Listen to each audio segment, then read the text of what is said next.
आज प्रश्नकाल चलई देले शून्यकाल चलई दौना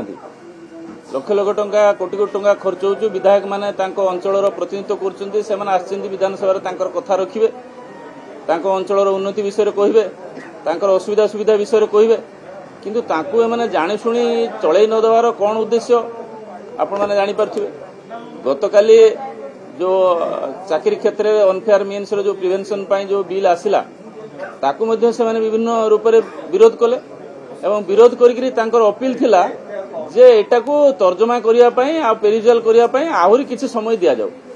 अच्छा 24 वर्ष आपनकर चलीगला आपन ताको तर्जमा करि पालेनी कि से बाबद गोटे कॉन्सेप्ट आनी पालेनी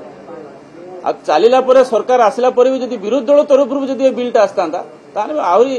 स्वागत योग्य होता यार अर्थ से प्रकार अनफेयर काम लिप्त थिले सेथिबाई से ताको ढांकुड़ी पकई रखिया चेष्टा करथिले जेतेले सरकार ता भीतर आईन आनिया चाहूचंदी ताको विभिन्न प्रकार प्रतिवाद करिया चाहूचंदी। बाकी जेतेबेले गतकाली जेतेबेले माननीय मुख्यमंत्री कथा रखिले सेतेबेले से तांकर 1.5 घंटार कथा भितरे की प्रकार भाव दादन समस्याटा की प्रकार भाव कॉन्ट्राक्चुअल चाकरीटा की प्रकार भाव गरीब खटिकिया पुअर स्वप्न की प्रकार भाव लिभि होउछि से कथा ए समस्त उठो उठो गत 24 वर्ष भितरे विभिन्न पर्याय विभिन्न वर्ष जे सरकारी चाकरी विभिन्न संस्था मान द्वारा करियाला बेले की प्रकार अनियमितता होइछि की प्रकार दुर्नीति होइछि की प्रकार पैसा पत्र नेण देण होइछि से विषय कथा उठेला बेले से ता भितर गोटे कथा कहिथिले इवन सेक्रेटरी रो चाकरी कथा बेले 20 ରୁ 25 लाख टंका नेण देण होइथिवार कथा पदा को आस्थिला। चाकरी आ व्यवसाय दुटा अलग अलग कथा किंतु चाकरीटा व्यवसायीकरण गत सरकार होइथिला तेना आगुरु जे माने वाणिज्य करथले ताको बणिक कहउतला वर्तमान जे माने विभिन्न जगह कोचिंग सेंटर माने खुलचंती तांको कोचिंग सेंटर रो पढुथवा पिला माने किमिति चाकरी करिवे